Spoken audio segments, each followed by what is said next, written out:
नमस्कार, लोकमत राजस्थान में आप सभी दर्शकों का बहुत बहुत स्वागत है। मैं आपके साथ मोनिका राठौड़।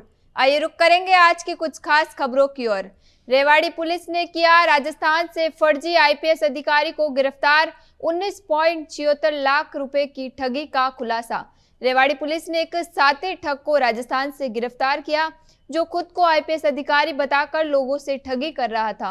आरोपी ने दिल्ली क्राइम ब्रांच का अफसर बनकर एक व्यक्ति को कॉल किया और उससे डराया कि उसकी अश्लील वीडियो इंटरनेट पर वायरल हो रही है। इस झांसे में आकर पीड़ित ने 19.76 लाख रुपए गंवा दिए। जांच के दौरान पुलिस को पता चला कि आरोपी पूरी तरह से फर्जी अधिकारी था और इसी तरीके से कई लोगों को ठग चुका था। रेवाड़ी पुलिस ने साइबर टीम की मदद से उसे राजस्थान से दबोच लिया और अब उससे पूछताछ की जा रही है। पुलिस का यह मानना है कि इस ठगी के पीछे एक बड़ा गिरोह भी हो सकता है। रेवाड़ी साइबर थाना टीम ने राहुल राजस्थान के डीग जिले के उचकी से गिरफ्तार कर एक दिन की पुलिस रिमांड पर लिया। मामले में एक आरोपी साबिर को पहले गिरफ्तार किया गया है। राजस्थान में फिर लौटी सर्दी, पारा 10 डिग्री से नीचे। उत्तर भारत से आ रही सर्द हवाओं से राजस्थान में ठंड बढ़ रही है। लगातार दूसरे दिन कई शहरों में न्यूनतम तापमान 10 डिग्री सेल्सियस से नीचे दर्ज किया गया है, जबकि दिन में भी ठंडी हवाओं के कारण तापमान 25 डिग्री सेल्सियस तक नहीं पहुंच सका। मौसम विभाग के अनुसार उत्तरी हवाओं का असर 24 फरवरी तक जारी रहेगा। 25 फरवरी से हवा की दिशा बदलने के साथ ही पश्चिमी हवाएं चलने लगेगी, जिससे तापमान में फिर से बढ़ोतरी होगी। 27 फरवरी से 1 मार्च के बीच हल्की बारिश होने की संभावना भी जताई गई है।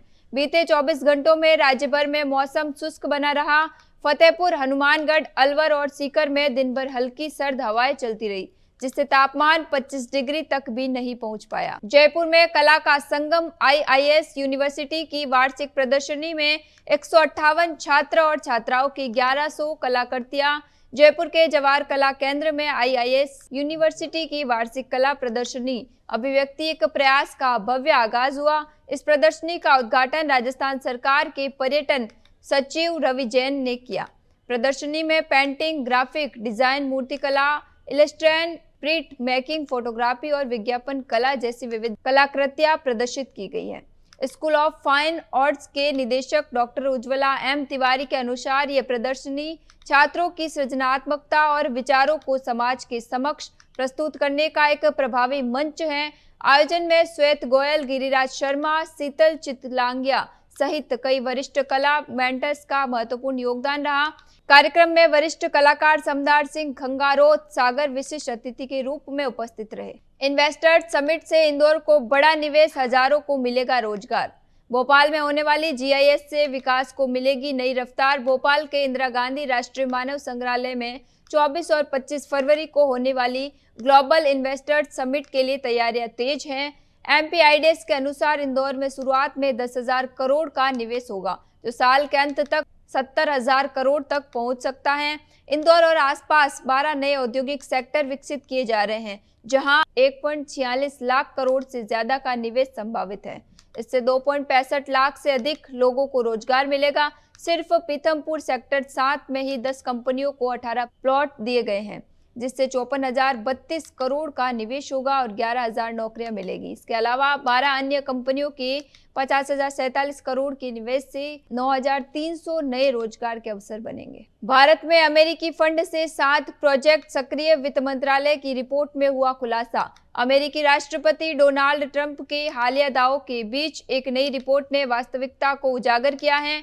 ट्रंप ने भारत में वोटर टर्नआउट के लिए 182 करोड़ रुपए की फंड देने की बात दोहराई थी, लेकिन वित्त मंत्रालय की वार्षिक रिपोर्ट 2023-24 के अनुसार अमेरिकी संस्था US agency for international development द्वारा भारत में वर्तमान में 7 प्रोजेक्ट के 840 करोड़ रुपए की सहायता दी जा रही है, जिसमें वोटर टर्नआउट के नाम पर कोई फंडिंग नहीं की गई है।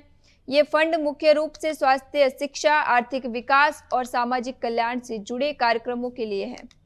वहीं वॉशिंगटन पोस्ट की रिपोर्ट का हवाला देते हुए बताया गया कि 2008 के बाद से भारत को यूएसएआईडी से चुनाव संबंधी किसी भी सहायता का कोई रिकॉर्ड नहीं मिला। ये खुलासा ट्रंप के दावों और वास्तविकता के बीच विरोधाभास को दर्शाता है, जिससे विदेशी फंडिंग और उसके उद्देश्यों पर एक नई बहस छिड़ सकती है। जयपुर के न्यू आतिश मार्केट में भीषण आग, 5वें फ्लोर पर आग की लपटें, केस और ऑफिस सामान हुआ जलकर खाक।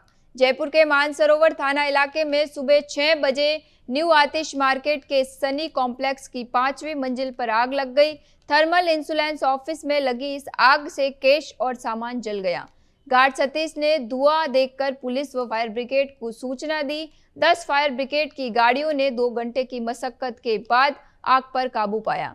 हादसे में कोई हताहत नहीं हुआ, लेकिन लाखों का नुकसान हुआ। हरियाणा रोडवेज बस ड्राइवर ने जयपुर में पुलिस कांस्टेबल से की मारपीट, वर्दी फाड़ी, लात घूंसे मारे, फिर सवारी से भरी बस को छोड़कर फरार हो गया। दोपहर करीब 3:30 बजे हरियाणा रोडवेज की एक बस जयपुर से अजमेर की ओर जा रही थी।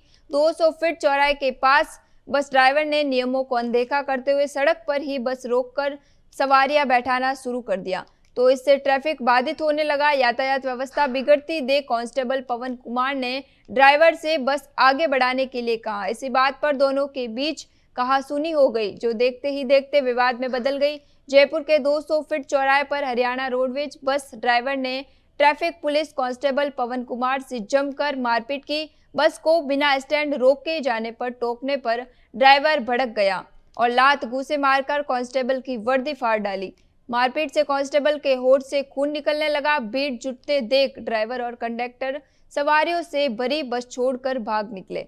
पुलिस ने एफआईआर दर्ज कर बस को कोटा में बिजली उपभोक्ताओं को राहत, अब नहीं काटने पड़ेंगे ऑफिसों के चक्कर, शिकायतों का होगा तुरंत समाधान।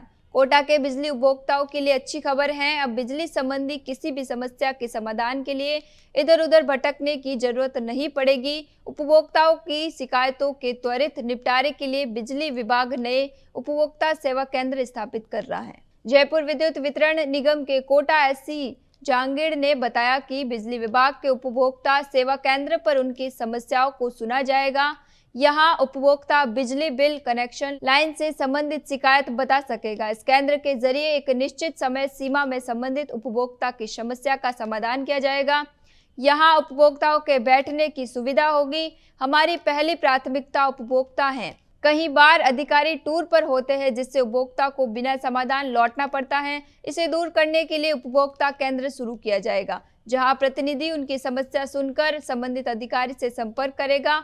उपभोक्ता को टोकन मिलेगा और अधिकारी तय समय सीमा में समाधान देंगे। अगर समस्या हल नहीं होती तो उपभोक्ता दिए गए नंबर पर मैसेज करके अपडेट भी दे सकता है। जयपुर होटल में युवती से दुष्कर्म, नशीला पदार्थ खिलाकर बनाया अश्लील वीडियो, वायरल करने की धमकी देकर वसूली की रकम। जयपुर के सीपराप्रत थाना क्षेत्र में एक युवती से ब्लैकमेल कर दुष्कर्म करने का मामला सामने आया है। पीड़िता के अनुसार काम के सिलसिले में दिसंबर 2024 में उसकी आरोपी दीपक से मोबाइल पर बातचीत हुई थी। काम के बहाने धोखे से आरोपी ने मिलने के बहाने उसे बुलाया। मिलने पर पानी में नशीला पदार्थ मिलाकर पिला दिया। बेहोशी की हालत में उसे किंग्स रोड स्थित एक होटल में ले जाकर रेप किया। नशीला पेय पिलाकर अश्लील वीडियो बनाया और फिर वीडियो वायरल करने की धमकी देकर रुपए ऐंठे। दिसंबर 2025 में दोबारा ब्लैकमेल कर उसे बुलाया गया और फिर उसके साथ रेप किया। परेशान होकर युवती ने पुलिस में शिकायत दर्ज करवाई। मामले की जांच एसएचओ राजेंद्र गोदारा कर रहे हैं। फिलहाल के लिए इतना ही। तब तक के लिए दीजिए मुझे इजाजत, फिर लौटेंगे एक नए सच के साथ। तब तक के लिए नमस्कार।